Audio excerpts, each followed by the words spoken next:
নমস্কাৰ বন্ধু-বান্ধৱীসকল, nine health care tips Assamese চেনেললৈ আপোনালোক সকলোকে স্বাগতম জনাইছোঁ।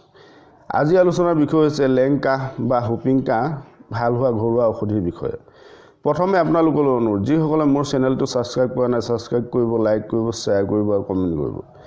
সাধাৰণতে লেংকাহ বা হুপিং কাহ ই সংক্ৰামক ৰোগ। এই ৰোগ হ'লে প্ৰথমে জ্বৰ হয়, গা বিষ হয়, চকু ৰঙা হয়, হঠাৎ কাহ হ'বলৈ ধৰে আৰু কাহোঁতে লেবেজান হোৱা দেখা যায় আৰু শৰীৰ দুৰ্বল হৈ পৰে। লেংকাহ বা হুপিং কাহ ভাল হোৱা ঘৰুৱা ঔষধিৰ বিষয়ে জানো আহক। অপৰাজিতা ফুলৰ শিপাৰ ৰস 5 চামুচ ল'ব, পানী 1 চামুচ ল'ব, দুয়োটা মিহলি কৰি প্ৰতিদিনে ৰাতিপুৱা খালী পেটত খাব। ৰাতি ভাত খোৱাৰ আগত ঔষধটো খাব। এনেকৈ প্ৰতিদিনে 2 টাইম এই ঔষধ ব্যৱহাৰ কৰিলে 3 দিনতে লেংকাহ বা হুপিং কাহ ভাল হয়। দ্ৰোণ পাতৰ ৰস 1 চামুচ ল'ব, তুলসীৰ ৰস 1 চামুচ ল'ব, মৌজোল আধা চামুচ ল'ব।